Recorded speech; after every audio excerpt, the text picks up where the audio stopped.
Ali Abdaal spent time with entrepreneurs making millions of dollars a year. He walked in expecting to find some sort of genius strategy like better content, maybe smarter editing, some sort of secret formula. But what he actually found was one thing, and that's that they all moved fast, unusually fast. And that single observation changes everything about how you do any sort of business or content creation, you name it. Assalamu alaikum, Iqbal here, and today we're going to go into one rule that separates entrepreneurs who grow and entrepreneurs who stay stuck for years.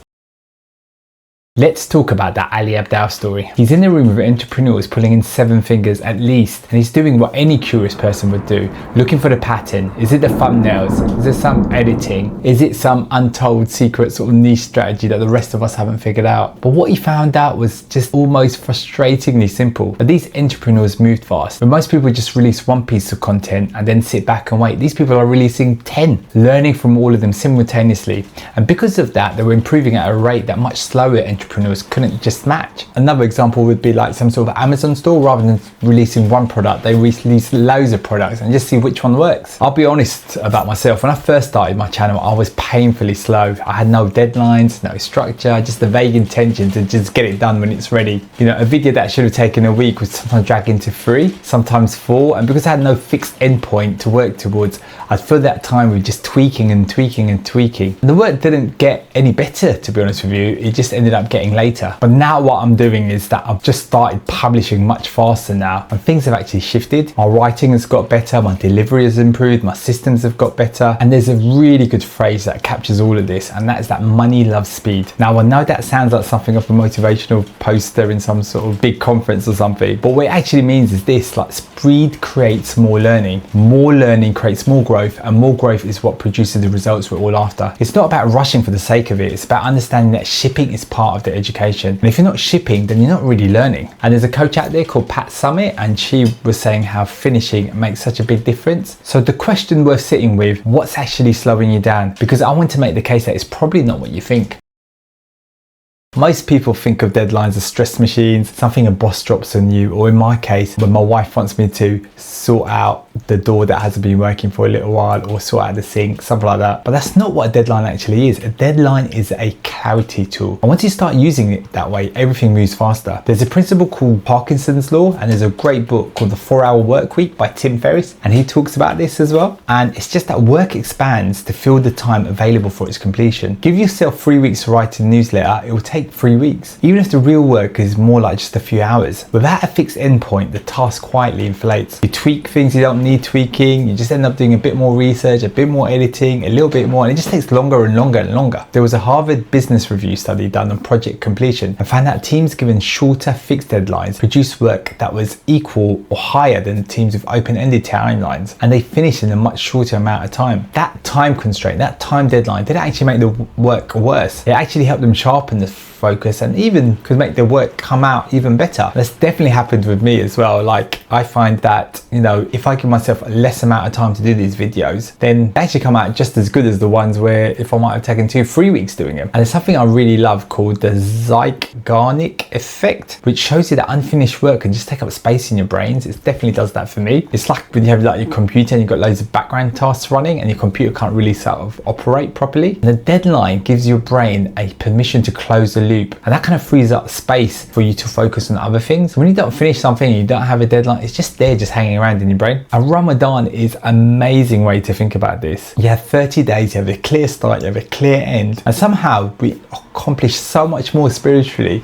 within that 1 month than we do for the rest of the year. I mean, don't get me wrong, there's also it's a very blessed month as well, and that's a big part of it. But that's what we're meant to use that lesson to help us to understand that, you know, we can make more of our time. Okay, in this diagram now, I've got 2 things. On the left side is what most of us actually do. You know, we have a task, we start researching, it feels like we're actually making some progress, then we draft it, then we revise it, then we revise it again and again and again, and we find some more planning or something to do, then we tinker, and then somewhere in all of that we just kind of miss the window and we have like no deadline. It just kind of goes on forever and then ever and ever. The video doesn't go out, the newsletter doesn't go out, and we tell ourselves that, oh no, we just need a bit more time, a bit more time, a bit more time. Here's the honest truth about this tinkering: it's not actually making making it better. It makes you feel as though you're actually doing work without actually finishing it. There is a massive difference between the two, which is doing work and actually finishing work. Now let's look at the right side. Same task but with a fixed deadline. The research phase has a natural limit because it has to. The draft gets done because there's no runway to just keep it going on and on and on. And then you ship it, you put it out into the world. And the moment you do that, you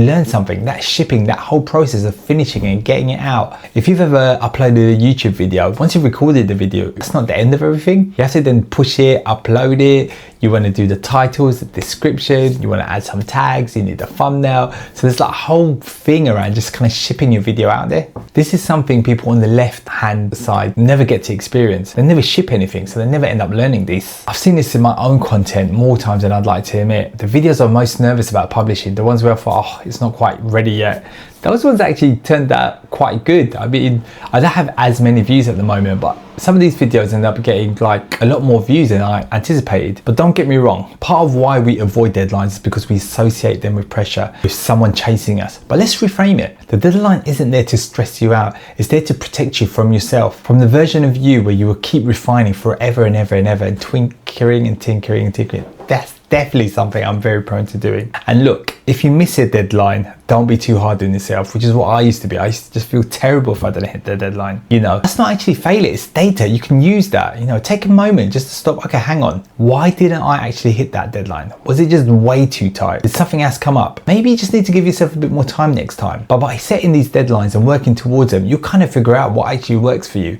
and what is actually going to make your videos get published on time. And that deadline will just kind of give you that clarity and that focus you need to get that video done. So if you're someone that's making content or working on a business or whatever it might be, set yourself a deadline for that next thing and you'll be very surprised how much it will just kind of help you focus.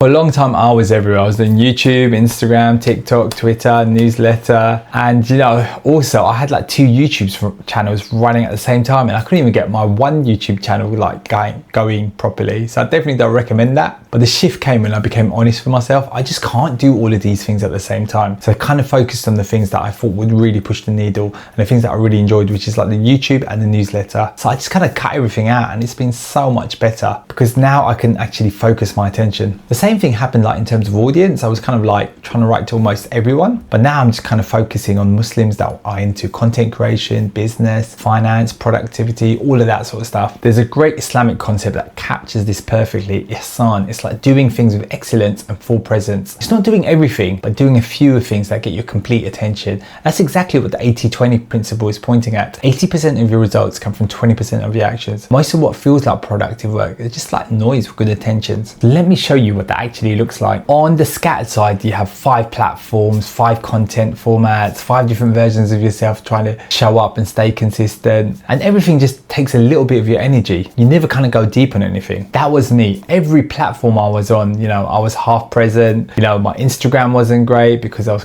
trying to do a bit of YouTube, and then I was also trying to do a bit of TikTok. I was trying to do a bit of Twitter. There was all these sort of things happening. Now, if you look on the focus side, I'm focusing on one main platform, which is YouTube, one audience, one clear message. So that's where most of my energy kind of goes towards. You know, I refine my voice, I learn about that platform more. And then my focus starts to compound. You know, that platform, I become more consistent, and that's what the platform will reward me for. Question to you is, what platform do you resonate with? What's the one that you're most passionate about? It doesn't necessarily have to be the one that's the biggest and it's got the more money, but the one where you actually like be consistent and show up and enjoy showing up. Also, if you stop all these platforms, there's nothing to say you can't join them later on. It's just about getting that initial traction in and to be able to get going.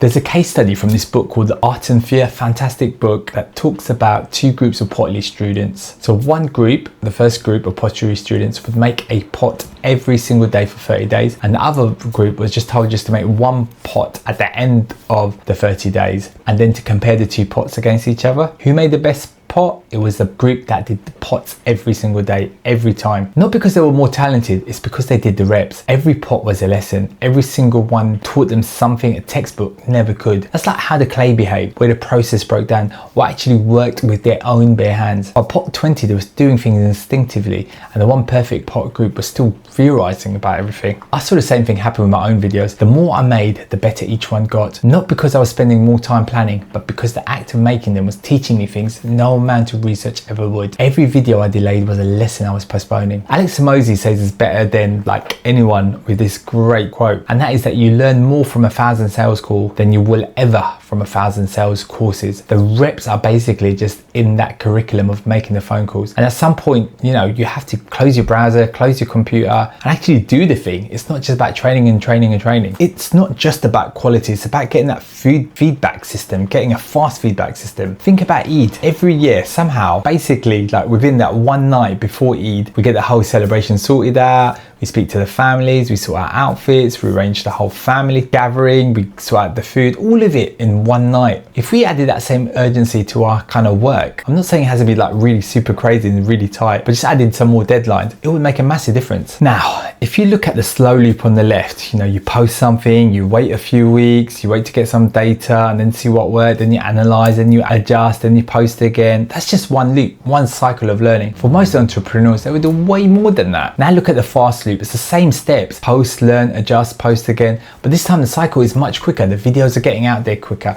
You're learning more, you're shipping, you're finishing. And that's because you're learning based on real data, on real actions, and actually finishing things. Every loop you skip is a lesson you're delaying. Every week you spend over planning your next video is a week you could have posted something and got some real feedback and some real experience in making a video. So whatever your current publishing frequency is, add some deadlines to actually kind of give you something to focus to and to actually kind of publish your videos or publish your newsletter or whatever it might be. Because once you feel that momentum, that sense of forward motion that comes from shipping consistently, it becomes the thing that keeps you going when the numbers are still small. Another problem is decision fatigue, and this is something that most people suffer with. And a really good example of this is this jam study where shoppers were shown 24 jam options or just 6. The 24 option display attracted like more people, but only a few of them actually bought the jams. The 6 option display, 30% bought them. That's 10 times more conversion with fewer options. And this same issue turns up in a whole kind of content creation or business workflow as well. What should I do today? Should I do this? Should I do that? And one thing we can do is just kind of reduce the number of options. So we just got a few things that we can work on. I didn't have to decide as much anymore. I